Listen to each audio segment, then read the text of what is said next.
Welcome to Bastard Quest. I'm the Game Bastard Kyle. Hello, I'm Todd. I'm Corey. I'm Austin. Tonight, we are continuing to play Achtung, Cthulhu, The Shadows of Atlantis. In case you are not aware, Shadows of Atlantis and Achtung, Cthulhu are from Modiphius, 2D20 system. It's about fighting Nazis and Lovecraftian horrors against the backdrop of the Second World War. Yeah, the Second World War would have been a breeze if it were not for the Cthulhus. No, yeah. That was the big problem. If we'd only had magic. Yeah. No, there were Nazi scientists who were tasked with, can you make the Cthulhu a real thing? I don't know if it's apocryphal, but supposedly Stalin wanted an army of, ape men. Specifically? Well, okay. Yeah, I've heard that. I've never seen any historical backup. Weren't the Nazis also seriously trying to figure out time travel and all this weird shit? Maybe. I mean, there were a lot of weird research programs Plenty going of on. options, yeah. Well, they were filled with regret, so. Yeah, the Italians were trying to create jaguar women. Right? Probably. You don't want to date them. It's just a bunch of Nazi soldiers following Roger Corman movies. Yeah, it was templates for success. Well, Step Wonder Woman too. Step 1, Holocaust. Step 2, time travel. Step 3, profit. Yeah. Yeah, I mean, the Nazi research and development was notoriously inefficient and just horrible, to negative effect. The Germans came out with arguably two of the most sophisticated tanks in the war, the Tiger and the Panther. You don't need two super good tanks. You just need the one, really. Right, and the fact that they ran, they had to have the heart of a tiger and a panther to run, made it hard. Very unfeasible. It's hard to find those in Central Europe. It really is. Good for the transmission. I mean, though. once you go to the zoo, and then after that, it's like, what do we do now? I don't know. Smuggle them in. How do you think we got Teslas?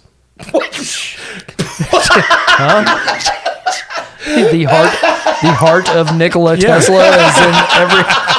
Yeah, there's only one Tesla car. It's just shared. Yeah, they're doing well. Pretty expensive, though. So, what characters are you guys playing tonight? I'm Sven. Sven is a resistance leader. He is from Norway. He hates the black sun, and he hates police, and he can use the magics. I'm playing. Actually, I'm switching it up. I'm playing Sergeant Michael Attacker. Oh, okay. Mike Attack. Yeah, I'm playing former Beastie Boy. I'm playing Corporal Sarah Walker and her trusty dog Operly. And I'm Pierre Walsh, adventurer and occult artifact black market dealer. From Canada. Yeah. So, if you haven't listened to the previous episodes in this arc of Shadows of Atlantis, you should go back and do that. If you don't want to, if you're feeling recalcitrant, just know that they're in Rome, searching. The fuck does recalcitrant mean? The same thing as chitinous. Listen, Kyle, you saw what happened when I used the word piratical. We're all learning. Speaking of learning things, we got some info from one of our Patreon subscribers. Last week we introduced Sarah's new skill, they don't like it hup-em. Sure. And and one of our Patreon subscribers over there in the Great Britain, that's what they call it. yeah, sure. The Great Britain. He's a very learned man, Dan Saul. He posted today on our Patreon, they don't like it because we release these early in the Patreon for non-Patreon people. They don't like it up-em was very much a phrase in use during the war and is a particularly jingoistic way of saying violence is the only language they, whoever that might be, understand. The thank God ex-Prime Minister Boris Johnson recently used it in Parliament, so it's still used in England. Oh, fantastic. Oh, they don't like it up them. Yeah. It's still a thing. Okay. Yeah. It does not surprise me at all that Boris Johnson would use that phrase in the modern day. Rest in peace. So also, in case you're not aware, right now is the season of the snake from Modiphius. They're marketing a new North African campaign book for Achtung, Cthulhu called The Serpent and the Sands. Ooh. It's pretty good. What's it's that pretty about? cool. Well, it's about sand and also, actually, surprisingly, chimpanzees. I see. Yeah. No, I'm assuming it has something to do with serpent people in Egypt. Well, they reach a the certain Sahara. age and they start tearing your testicles off. Yeah. No, that's science. Canon. Yeah. Chimpanzee turns That's third 4. down the line. Yeah. First comes the hands, Well, that's cool. in the face. We're big fans of Modiphius and especially the Achtung Cthulhu stuff. So Yeah, this is my favorite game they have. Yeah, it's very cool. So if you're looking for new stuff to play in Achtung Cthulhu, check out The Serpent in the Sands. It is a North Africa 10-part campaign against the invidious Ophidians. yeah. New faction of enemies. Yeah, I'm No, not. they were in the war. Hell, gave our boys a lot of trouble over there in the from the trenches or whatever. was They happening. don't like it up them. Austro-Ophidian Empire. Yes. But yeah, check that out. We may play that next. Down. Next, I mean, at the rate we go, it'd be like 4 years. We'll see how our characters fare in the Atlantis campaign. My hopes is they don't. They die. So last session, we ended on a cliffhanger, if you will, where Pierre... I found a lizard hand and then I screamed. So he was inside a Calavaro's stationery shop, which was a front for some British spies that they were trying to find. It's the middle of the day in Rome. Outside are 2 plainclothes police officers that you guys identified as clearly watching this shop for anybody that would come along. Sven and Sarah had been distracting them so that Pierre could get inside. And clearly the two of you hear Pierre cry out in alarm. And the police officers hear this as well. And they are turning, and they are clearly going to take some kind of action. One of them is pulling out a whistle. Remember, this is 1939. Not everybody's carrying around walkie-talkies or anything. So police would commonly use whistles to signal. If you're very young, that might be more learning for you. One of them is just starting to move across the street to go into the stationery shop. What are you guys doing? So is the one next to us, is that the one pulling his whistle out? No.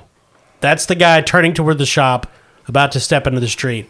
Luckily, I have a friend who moves at the speed of dog. Yeah, the one pulling out a whistle, he's just stood up from a bench, probably 50 feet down the street, looking toward the shop. Sarah sicks Operly towards the whistle. Now, it is my duty to point out, this is Rome Yes. during the day, 1939. There Yeah. are people everywhere. Yeah, but dogs were even less well-behaved than they are now back then. That's so, true. These random whistle-snatching dogs were everywhere Everywhere. back Okay. then. So we're going to be in combat. We're in initiative. You guys are surprising them, basically. So you can take the first move Yeah, Sarah sends Operly after the whistle cop to do. to get the whistle away from him, because I think that will slow down any reinforcements that may come. Sure. What skill are you going to use for this? I mean, he's got it in his hand. He's raising it to his lips. I assume agility and athletics then. Yeah, that sounds right to me. Okay, his agility's 11, his athletics is 2. So Okay. target number 13 to get the whistle. So he's got to run 50 feet, jump through the air, snag it in his teeth. Plan C, boy, is get the whistle. Right. I'm going to say that's difficulty 3. Okay. Kyle, I don't think we've done this yet. Even though I'm playing the same character, can Sarah give assistance to Operly? Yes. Okay. Well, you're not. Yeah. Those are 2 different characters. You're just controlling both of them. Okay, cool. Sarah sends so much love towards Operly. Yeah. Yeah. Thanks to their constant training over the years together, Operly is even more prepared to snatch whistles. I see. Mostly slide whistles. He hates those. And what skill do you think Sarah is using to help Operly in this situation? I would say this is insight and tactics, maybe, because of their training together. Or coordination and tactics. I don't know. Insight's all about think- instinct. Yeah, I think insight and tactics. Okay. So since she's helping, she just rolls 1 die to see if she can get him an additional help. Yes, that's correct. You just roll 1 die, and if you get a success, you can give it to them, but they have to roll at least 1 to carry over your success. Okay, Sarah's insight is 9, her tactics is 3, and she has a focus in battlefield tactics, which this is obviously the heart of the battle, so I think that applies. This is not the battlefield. Have you been to Italy? I have. Okay. I've been to Rome twice. Well, It reminded me not at all of a combat zone. you didn't fight nobody over there. It's not true. Try that. I went to the Vatican. And I said, this is for Jesus. The Southern Baptist variety. Yeah. Cool. There was some white smoke after Kyle left. That's right. Said, eat this, pontiff. Red smoke. Okay, so one die, target number is 12. That's right. That's a 9. So that's one success. Okay, so that essentially brings Operly's target number down to 2. I mean, well, sort of. It gives him one success. It gives him one success, Gotcha. which he gets to count if he does well. Okay, so Oberly's agility is 11, his athletics is 2, so target number 13. I am rolling 2d20 on this one. Now, also just to note, the complication range will be 18, 19, and 20 since it's difficulty 3. That is a 2 and a 2. Nice. Nice. So that's 3 successes. That's what you need. So this Italian secret police officer is putting this whistle to his lips, and you hear, "Row, row," and Which is Oberly speaking psychically. Hello, officer. You have a choice. Whistle or your testes. and coming through the air, just Oberly snatches the whistle and just takes off down the street. You made the right choice if you want to continue to produce spermatozoa. Right now, there's a very disoriented Italian police officer looking at a dog, taking his whistle, thinking maybe he's going crazy. Spermatozoa. Now, the other cop didn't really notice this. He kind of catches out of the corner of his eye, but he's focused on the shop. One hand is going inside his coat. Definitely, he's got a gun there. Is that the one that Sven is talking to? That he was, yeah. He's ignoring you, but yes. Public street, Todd. Murder. Not murder. Oh, well. Sven has a well-rod MK pistol. Oh, no. Not murder. Let me talk about my gun. Right, but he's going to use it for intimidation. I've always found guns intimidating Yeah. because of the death. Now, what exactly are you doing? You're going to pull a gun on this guy I'm gonna pull and hold him at gunpoint? Yes, I'm just going to pull the gun and kind of pull him closer to me and stick the gun into his side and be like, we are acting casually. Oh, okay. So you're going to try to not make a scene. Yes. Yeah, I think will and intimidation. Now, does the gun that you're using have subtle or hidden or any of those special qualities? It is subtle. Cool. Then I won't arbitrarily increase the difficulty of this. My persuasion is 3, my will is 9, so we're going for a target number of 12. So what we'll do an opposed roll. It'll be his will and resilience versus your intimidation and... So Sven pulls his MK, he gets closer to the cop and he sticks it in his side, and he says, "Show, Mr. Police. I just got back from France where I killed a police. As a matter of fact, I have a punch card. If I kill 10 European cops in 10 different countries, then I win a prize." It was actually Austria, but But the point stands. Actually turned into the Yellow King. In Like, don't move, Mr. Police. in the future we go to France. Oh, that's right. Sven doesn't, You know, Germany, France. Everywhere is France to him. Okay, so you've got 2 dice. I've got 2 dice. My target number is 12. Mine is 8. Sven rolled a 7 and a 14. He passes out. Nice. He rolled an 18 and a 16. Oh, wow. Ooh. Just, He's gone. Our one Italian listener is very mad now. Sven pulls out a punch card and click. So did he murder the cop in No, his sleep? No, he's just unconscious, just fainted. It's a okay. technicality. He still gets credit. Yeah, it's a case of the vapors. So now, inside, Austin, Pierre has composed himself a bit. And apparently, your womanly scream was unnoticed because no one is coming to the shop. Everything's fine. So Pierre kind of meekly steps out the front door. There's a crowd of people, Italians, around what you recognize as one of the plainclothes police officers. Someone's waving a handkerchief in his face. The other cop is running down the street after a dog, it looks like. Meanwhile, Sven and Sarah just standing across the road, just whistling innocently. Hi. Oh, hey there, gang. What you guys been up to? I made this cop pass out and shit himself just by sticking a gun in his side. I hopefully ate a whistle. He ate a whistle? He's going to have trouble passing that one. Well, all right, fellas. I think I know where we got to go next. Pierre shows them the map with the circled lot next to the Adrian's mausoleum. Sure. He kind of subtly, since they're standing in a crowd, kind of shows them that, and look at this fucking thing. This is what, I got kind of spooked there for a second, and he pulls out this wrapped cloth, and it's got this cut off serpent man's hand in it. That's just a crock paw. Yeah, I want to show this to Special Agent Bussy or find out if they know anything about this. You should show that to my friend Linda. Her name's Linda Hogan. I looked it up. That's the mother of Paul Hogan. A little bit of research. You know, in Norway, when someone loses a hand, we replace it with a polar bear paw. Well, so thanks to the atavistic revulsion of seeing this otherworldly hand, so you guys need to roll will and resilience to not freak out. Because of the hand? Yeah. Even Sarah? Yeah. She's seen plenty of shit like this.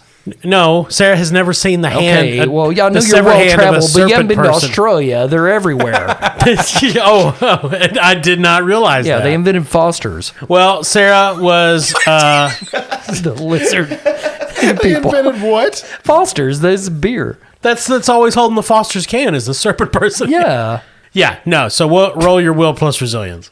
Obstacle 1. Sven's resilience is 4, his will is 9, so his target number is 13. Sarah's will's 10. Her resilience is 1. 11. 8 and a 12, so 1 success. Sven rolled a 7 and a 1. Ooh, You feel great about it. that's 3 successes. That's some momentum. You only need one. We need some momentum, so we should probably... Yes. You bank that. Unless we can Banking do two something momentum. cool with the hand to make it like Thing from the Addams Family. Can we do that? You cannot. This hand is nothing. When I was a kid, my friend Johan lost his arm and they replaced it with a penguin flapper. As you do, yes. How much was Sven's home village like Midsummer? Okay, so what are you guys going to do? You're going to head back to the safe house? So I would imagine we could drop these artifacts off, or at least the serpent hand off.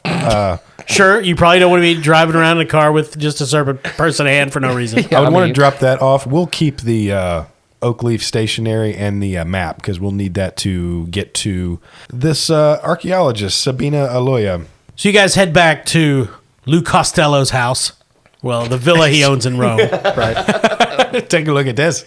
I saw it. Driving through the countryside, warm day in southern Italy. You make it back. You meet with Senior Agent Bussy.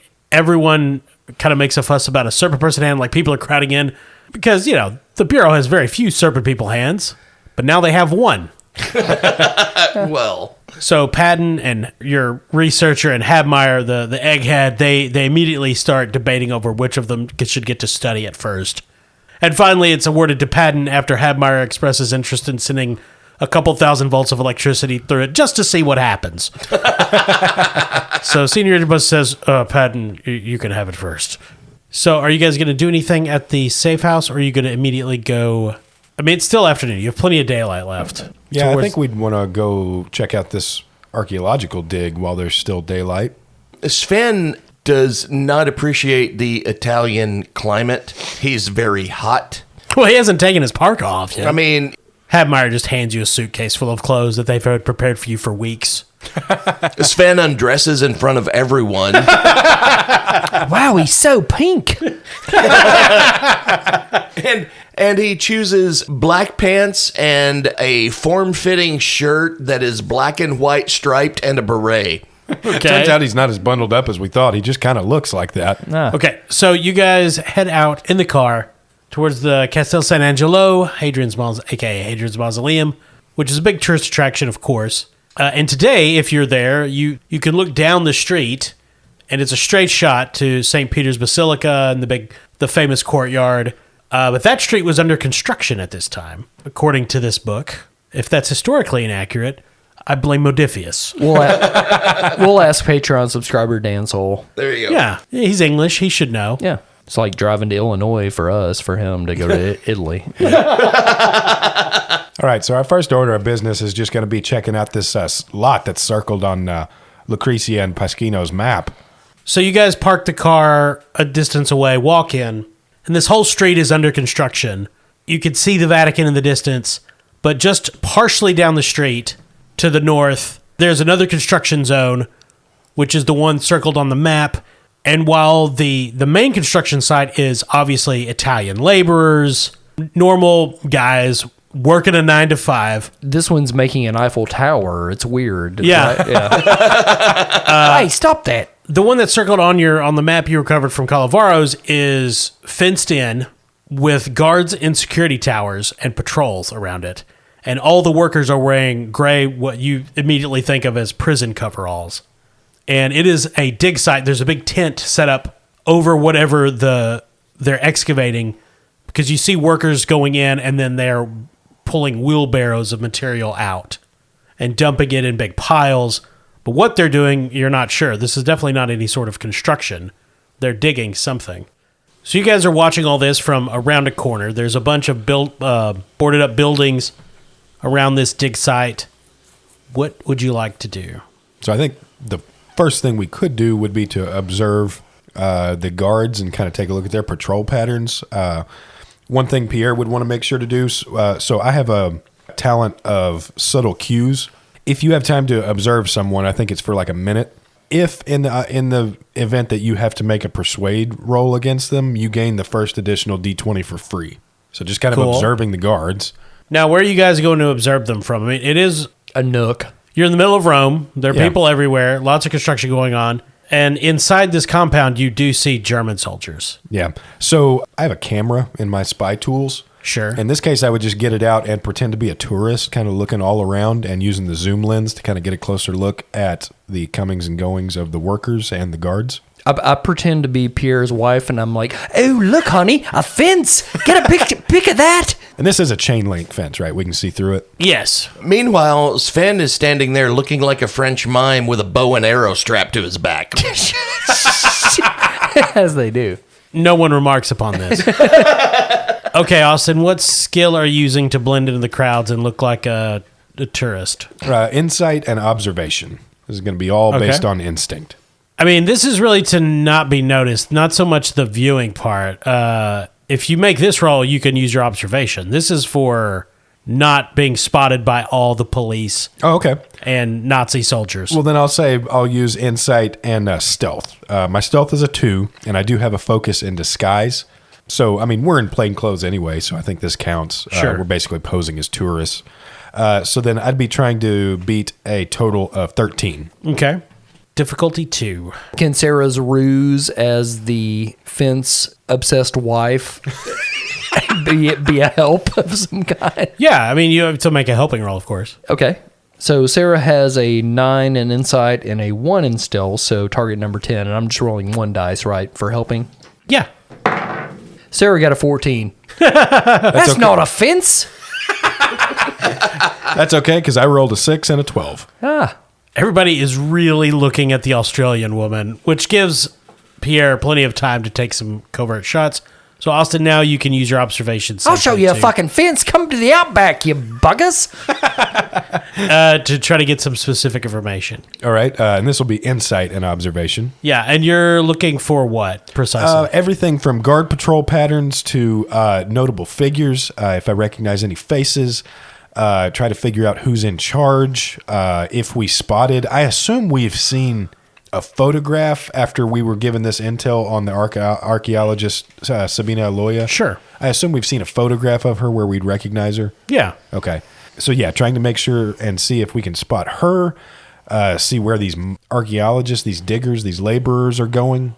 There's not going to be a specific difficulty number. There's just going to be, for every success, I'll answer a question. Okay. But I'll tell you right off, one of the guards, James Earl Jones. I'll be darned. Awesome. Are you guys? Austin, one of my special talents is bizarre insight. I have that one too, actually. So if we come up with a question that we need a very specific answer to, I can generate a threat once per scene and ask Kyle a question without a skill test, and he has to answer it. Perfect. So then we've got 2 of those kind of banked. So yeah, I'll just see how much I can get. Are you guys cool with me spending a momentum and rolling a 3rd die here? Yeah. No. Sabina Aloy is Italian for sopping wet lunch meat. Hello. Expert. All right. So my target number is a 14 here. All right. So there's a 12 and a 3, and my rank in observation is a 3. So that's 3 successes. Even in Italy. Where they use like V's and I's for their numbers. They don't actually do that anymore, but okay. Okay. All right. But we're in Rome. Yeah, fool. Fucking idiot. Kyle. All right. So then the first order of business would be to kind of take a look at the guard patrols and see if there are any openings for actually getting into the dig site, if we spot any vulnerabilities, anything like that. So if you look on the map that I provided you, there's the spoil heap where they're just piling all the dirt. Yeah. On the other side of that, where the fence abuts to the boarded up buildings, the guards never go over there. Oh, okay. Good to know. They also don't patrol between the barracks, the prisoner barracks and the site office. However, that is a more exposed position, but you theoretically could cut through the fence there. Okay. Though, I mean, that's like right in the street. Yeah. But otherwise, they patrol the entire perimeter. Okay. And it's black shirts during the day and German troops at night. So then next question is, do we recognize the archaeologist, Sabina Aloya, anywhere? I assume we've seen a photograph of her Sure. up to this point. So you guys watch this place for the rest of the day, and you do see Sabina Aloya come out of the site office at one point, get into a waiting car and leave. Okay, which direction do they go? Vaguely towards the university. Okay. There were a number of people in the car. Sven was in position to get a good look in the car when it came past. Do you have Yes. observation? Yes, I have a 1 in observations. Perfect. So you can use observation and reason Okay. because you're trying to place faces in the car as it goes by. Sven's reason is an 8, and his observation is a 1, so we're looking at a target number of 9. Difficulty 1. Rolled a 9 and a 10, so 1 success. There were 4 people in the car, 1 a driver. There was another man in black. You'd never seen him before. But he had scales all over. He had scales all over. No, He had a hook. he had a very close-cut military haircut. Didn't look Italian, looked German. Then there was, of course, Sabina Aloya, which you saw get into the car. And unless you've completely lost your mind, which this is Sven we're talking about. Yes. So it's not impossible. You could have sworn the other person in the backseat of the car with Aloya was Dr. Jameson Fitzlewis Hamlin, Oh. looking quite pale. Oh no, he's joined Beethoven's army. That's a deep cut for the podcast listeners. Call back. All right, so my final question comes Sure. down to if we happen to recognize any of the... So this map that you sent us, Yeah.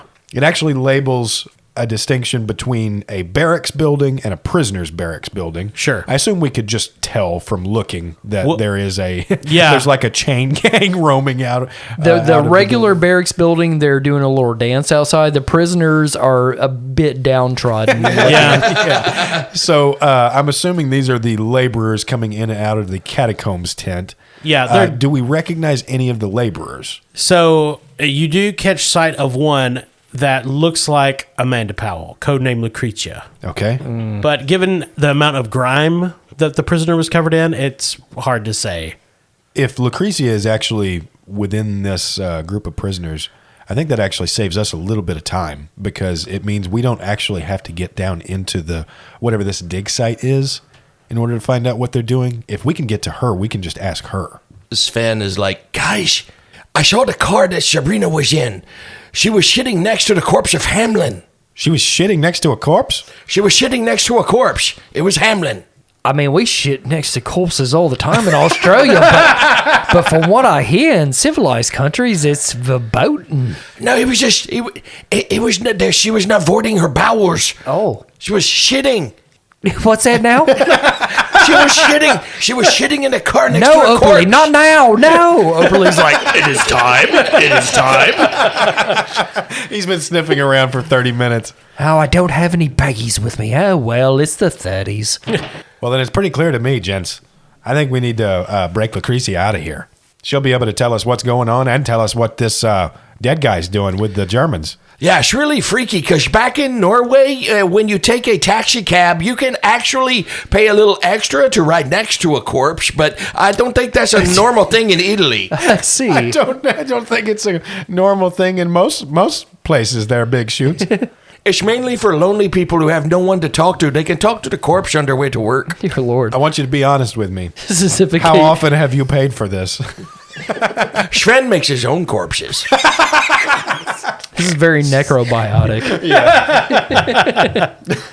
Okay, so yeah, that's what I think we should do is try to break Lucretia out of this dig site. Okay, so we know the spoil pile, Yeah. right? Just the pile of shit. Dirt, but sure. No, I was saying sit. Pile of sit. No, so I assume we're going to have to sneak to get over there, but Austin's good rolls should give us some kind of advantage to sneak over there, right? Well, you know the route you can take. Okay. So there's your advantage. Should we do that? Yes. So yeah, if the guards don't patrol over by the spoil piles, hey there, Operly. Wonder if you could see if there's any way for us to get across the fence over there where those boarded up buildings are there, buddy. Sorry, Operly was looking at a spider. So yeah, I'm sorry. Yes. yeah, could the dog maybe sniff out a place for us to get over? I'm thinking either there might be a hidden place where we could cut through the fence, or if the buildings are more than one story, is there a safe place for us to kind of jump out of one of the buildings and use the spoils pile as a safe landing? That's always fun. I mean, I encourage you. I mean, Nothing breaks your fall like dirt. or if Pierre or Sarah would like to cut through the fence, Sven is more than willing to create a distraction by doing mime things. Okay. If you would like, I will dig us under the fence because I am dog. Okay, so is he psychically telling us that? yep. So Operly's like our Martian manhunter. He's just got us all Yeah. psychically tethered. All right, so what I'm thinking is if the dog digs a way through, Pierre has a 13 in stealth, so I could try to sneak in around the spoils pile while Sven tries to draw a crowd up to the front gate area as a distraction. Sven will do mime. Yeah. If he causes a distraction and draws a crowd, I could try to sneak in to the actual dig site, and then could Sarah maybe provide fire support from like a second story window? Could she snipe somebody if they get close to like spotting me or something? Yep. Okay, well then that's what we're gonna do. So you guys would need to find a path through the boarded up buildings, dilapidated, derelict buildings. Okay. What are we rolling for that? So that'd be coordination and observation. Okay, I've got a 14 total in that, unless anybody can beat that. And I guess we can help each other in this, right? Yeah, Since we're whoever going is together. going into the building. It wouldn't be a position where Sven could help because he wouldn't Okay. see what was going on. but- Operly and Sarah are definitely going with. Yes. Okay. And this is difficulty 2. Okay. So do you want to assist? Yeah, I think both of us could. Okay. Okay, Operly's coordination and observation is a total of 8. One of the few things he's not great at. Sarah's coordination and observation is a 12. And it's just one D20 apiece. Well, I'd so- say Sarah can help. Operly's not going to be much help because he's a dog and his What? eyesight is not great. Yeah, but he smells well. He does. all he can smell right now is Italian food. No. Delicious sausages. Fair enough. Okay. All right, and my target number is a 14. Ooh, Sarah got a 14. No help from Sarah. So I just rolled a 13 and a 19. So that's a complication and a failure. All right, so I'm going to actually spend a fortune and re-roll that 19. Okay. Well, that's a 15. God damn you. Okay, Sarah's going to spend a fortune too. To reroll hers? Yeah. Okay. It's a 7. Nice. Thank you, Corey. So you guys are about to take a turn that will lead you right into a group of Germans having lunch on the east side of the dilapidated building when Sarah notices the distinct smell of bratwurst and sauerkraut on the breeze. And, Oh. and stops Pierre. And you guys make your way through the darkness. That's not canned meat. Sven's going to be so fucking sad he missed the sausages. And you get to what used to be an office, and there's broken out windows, and around the other side is a chain link fence. And, of course, the spoil pile beyond that. And it is night. I mean, you guys watched it all day. You can hear the German soldiers yelling at one another.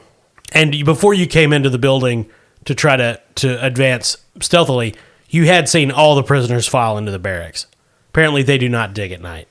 So, Operly's going to dig under the fence, correct? Is that the game plan? Yeah.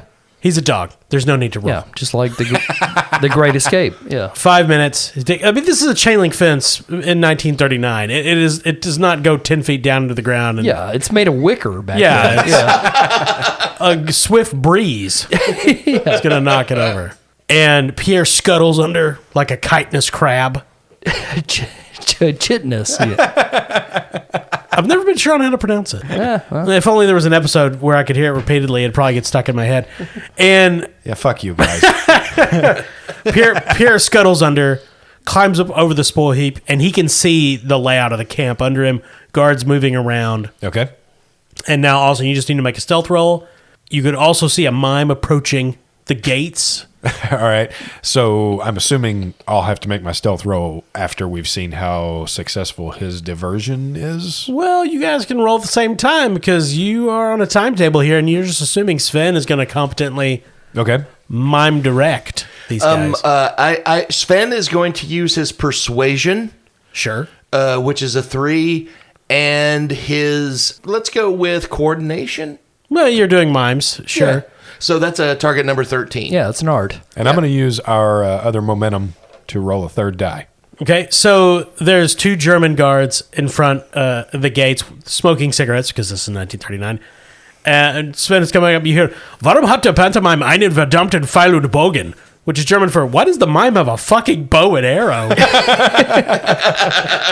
All right. So my total target number for stealth is going to be 13. Okay, you are at difficulty 3. Okay. And what is Sven's difficulty? It'd be you're just helping him. Yeah. So any successes you get go to him. Okay, so yeah, my target number is 13. Okay, since Sarah is watching from above, can we say that they set up some kind of safe word that she will shout from the rooftops? I started to say, does Operly have us psychically tethered to be able to guide me? We can do that. Yeah. He'd have to roll for it probably. Yeah, that won't be a helping roll. Because he's not in harm's way, right? He's not in harm's way. Yeah, if you But he can alert, and I think a dog bark wouldn't be as alerting as an Yeah. Australian woman screaming. Yeah, I'll say if you can roll the psychic power to set the connection up, that'll reduce the difficulty by 1. Okay. So I'll have to roll for that because it's his thought sending skill Yeah. is difficulty 1. Yeah. So roll your psychic power stuff. Operly's psychic link is will and observation, so that's a 13. That's a 1 and an 11, so that's 3 successes. Kick ass. Okay. Nice roll, Corey. Dog. Openly's dog. mind overwhelms Pierre, and He gets down on Oh all my God. fours. Start scratching Yeah. my ass. so also your roll is difficulty 2. You and Todd can roll now to set up the distraction and the Okay. stealth. Question. He rolled 3 successes, just needed 1. Does that give us momentum? Well, yeah. All right, so I'm rolling 3d20. Target number's 13. What sort of mime routine is Sven doing? Well, you know how most mimes do things like walking in the wind, trapped in a box, Sure. pulling on the rope. Sven's idea of mime is to mime like disemboweling the black sun, decapitating someone. No, I get it. yeah. Yeah, Norway will. Norway Yeah. mime. And his target number is 13. All right, here we go. Sven rolled a 3. Wow, they are into it. I rolled a 12. That is the most enthusiasm you can have while watching Mimery. That's the extent. It does not go past that. Wow, I am into this. Well, they're German, right? I Yeah. mean, so they're going to enjoy like miming, disemboweling someone, or Yeah. I want to invest in this emotionally without displaying any emotion at all. Oh, by the way, Sven's persuasion is a 3, and he rolled a 3, so that's You give 2 successes, Two as a successes. man boy. yes. Okay, so that's one more momentum. Yep. And then I rolled a 12, a 5, and a 7, all of Nice. which fall Dear under my Lo- target number. We're terrific. So that gets 2 more momentum. No wonder the American government trusts us to do these things. With the Mission Impossible theme music playing. He's humming it to himself. Pierre is. Pierre somersaults down this spoil heap. So he's writing it because it hasn't happened yet. Scrambles. Yeah, my Like other a- name is Lalo Sheffrin. I always thought that song sounded Canadian. Scrambles across the open center of this camp. Searchlights passing around him. He ducks into the shadows between the prisoner barracks and the side office. He's about to step out when he hears the squeak of hinges, goes into hiding. 2 officers come out of the side office, smoking, speaking in German, walking towards the barracks. Once they're out of sight, he slips into the prisoner barracks, looks around, and spots Lucretia, a.k.a. Amanda Powell, sitting in her bunk, drifting to sleep. The other prisoners, there's dozens of people in here, are all exhausted, muttering to themselves, trying to get some sleep. No one pays any attention to this shadow that just entered. So Pierre sneaks across the room over to the side of Lucretia's bed. That's Pierre's nickname, the Maple Shadow.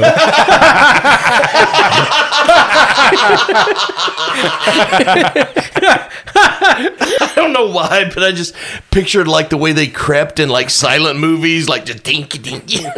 Yeah. So when Canadians tiptoe,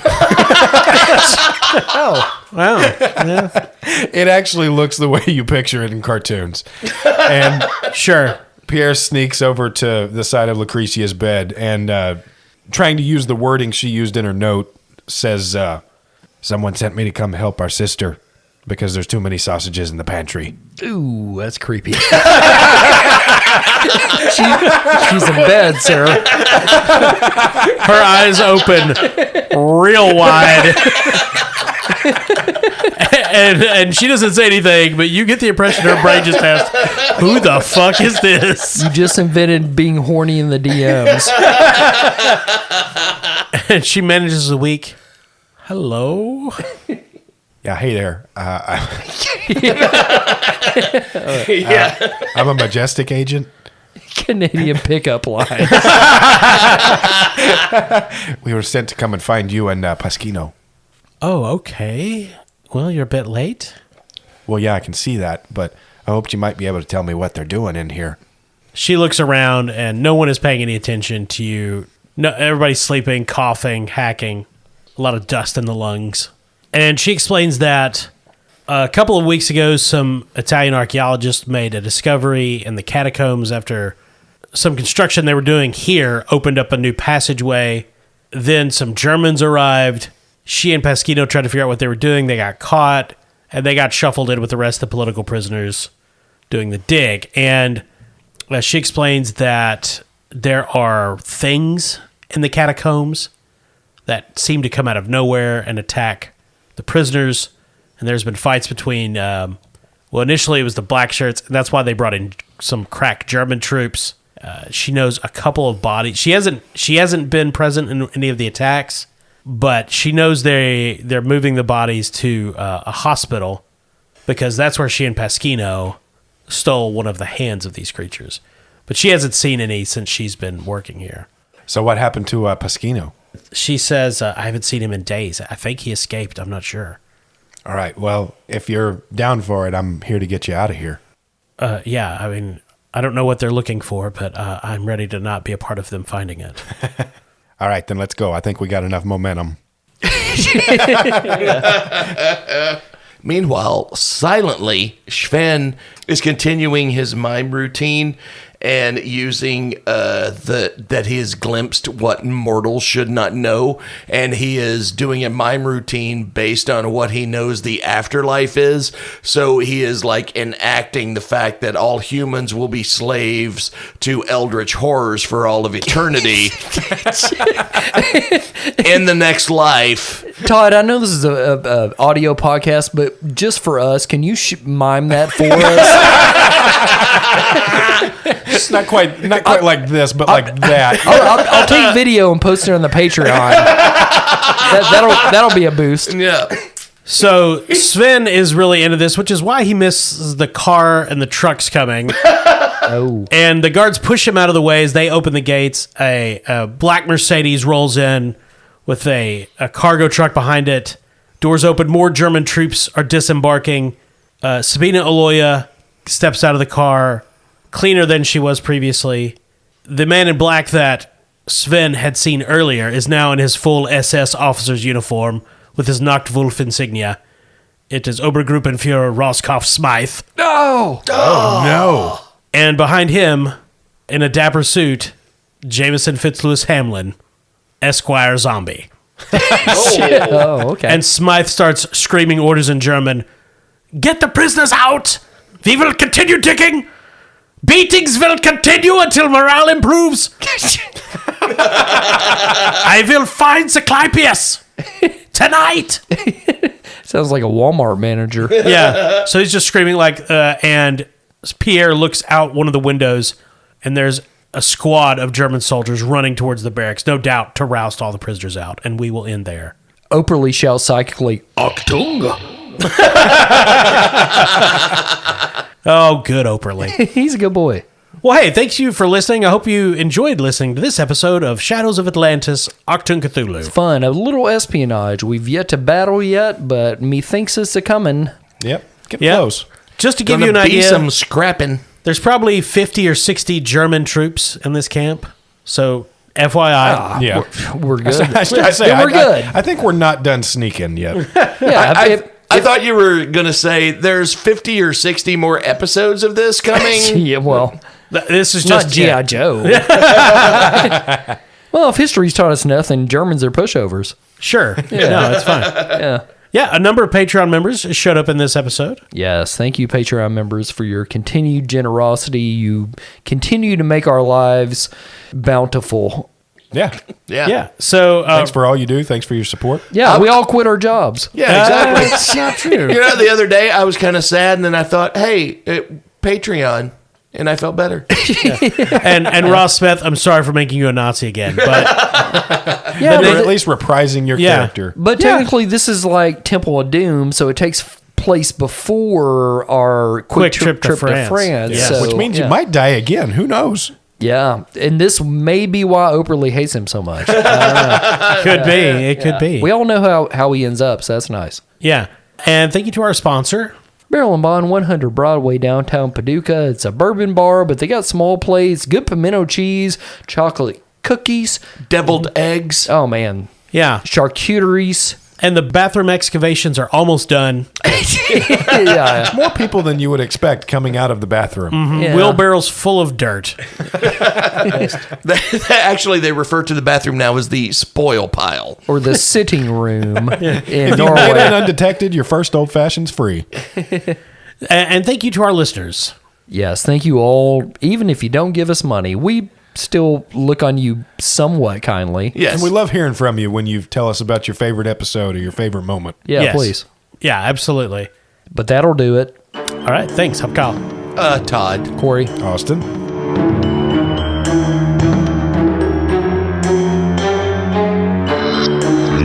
Nas, ja, now, sir,